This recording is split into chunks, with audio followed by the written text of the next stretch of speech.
Sorry, I think I had the maximum time in which I was allowed to make a video with my crappy phone. But I'm not an editor, I'm a guy who likes to build engines in his shed. This is a 9-blade turbine wheel, so it has 2 blades less than the other wheel. That means that it allows more exhaust volume to pass, but without the stupid leaks. Maybe now you can see the difference here. The top blade, there's 4 degrees off. Well, anyway, of course another billet wheel. This one is of course higher than the original wheel, as explained with the other wheel. It's got extended tip technology, quite big, because it was 71 mil and now it's almost 75 mil with the extended tip. And the wheel is higher, but it's also a 2 millimeter bigger inducer side, which means that my compressor housing has to be adjusted for this. When a turbo spools, the inducer is the one pulling in the air, is extracting most power of the shaft. So with a 9-blade turbine wheel, power comes in more gently than with an 11-blade turbine wheel. And with 2 mil bigger inducer, you're able to flow more horsepower, so it's also going to require more torque to come to the same shaft speed. So I think with these modifications in my low pressure turbo and the big turbo, I am able to flow about 400 horsepower, which is great. That's where I wanted to go to. Here you see the intake manifold. It's a bit farther now. It's the plenum is on. There's a roof on. It does fit quite nice on under the bonnet. There's a blow-off valve on. Some of you diesel enthusiasts will probably say, why do you need a blow-off valve on a diesel? You don't have a throttle body that opens and closes, which causes the air to stall. No, you're right. But there will even be a second blow-off valve somewhere positioned around here. Why? Because I am so afraid of compressor surge with high load in a high gear on low revs. When releasing the throttle, you will always hear this barking sound coming out of your air filter, and that hurts normally your shaft bearings, but in the case of a compound, an extra volume of the big turbo comes back into your small turbo, and this will, in theory, will cause more stress on the bearings than needed. So I'm going to try to blow it off only for that reason. So it's not only for the cool sound. I hope there's less stress on the small turbos bearings. We'll see.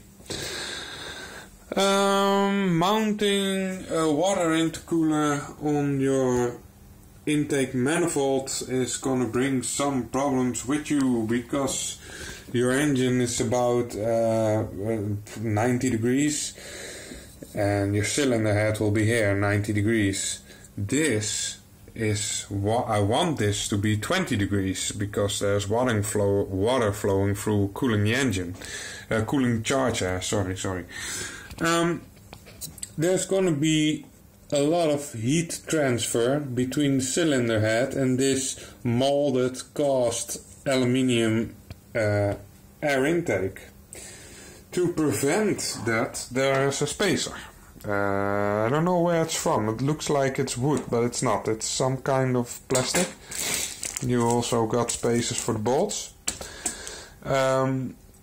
which in turn brings the intake closer to the wastegate. So I'm very, very glad that there is the existence of a blanket. Now that there's not another pipe in the rear, I even had some room to spacer the exhaust to the rear if I have to get this between. So that's this. I told you I'm going to 2 inches because the intercooler is going to move along with the engine, because it's mounted to the engine and gearbox. I can use these clamps. You probably know them. I bought 3 of them in this size. For the people who don't know them, it's very simple. They exist of an aluminium part, a part that has 2 O-rings on them. That part allows a bit of movement, like in this way, and 5 degrees in this way, even with the clamp on. Easy. You've seen this before. This is my custom-made cam wheel to adjust the timing of the camshaft, very precise. But I only had 5 degrees of movement. With this one it's 10 degrees because there are new. This is a new plate, and I also got it on my car, and with 10 degrees adjustment is fine. 5 degrees was not enough. What have we got more? Yeah, of course, the proflec boost controller. Yeah, really like it. After a lot of thinking, I'm gonna do the low pressure turbo, that's the big turbo, on an electronic boost controller. This thing is gonna be on my dash. You can mount it now how you like, upside down, makes no difference. You can do whatever you like with this thing. It's very easy to control. It's got high and low boost functions, all kinds of things I'm not going to use. Whatever is missing here is the expansion pack, the expansion module, which is going to be between this one, this unit, this is the unit in your engine bay, and this unit. I do want it because that makes boost by gear possible. Boost by gear means you can adjust the boost, the turbo boost, any way you like in a spreadsheet to your wishes. And I do that because in the lower gears, when you got wheel spin or a weak gearbox, you are able to release your engine from extra unneeded stress. This is the unit in your engine bay, which has got its own map sensor. This is gonna be the vacuum lines are gonna be adjusted to this, and it's gonna control this wastegate right here. That's gonna do low pressure stage. I'm gonna use 2 lines. One goes straight to the intake manifold, takes boost straight away, and the other one is going to take boost with the actuator between it. Yes.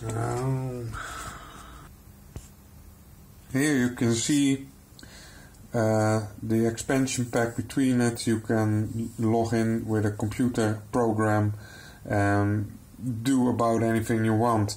It needs some cables, cables from between your engine and engine management. Well, I got the new engine management cables here for the new ECU.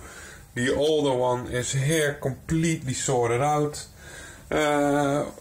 What I'm gonna do now is I'm gonna order materials to port another head, and I'll make some other updates because I got lots of them in my head. Well, till next time, and I hope you enjoy these videos.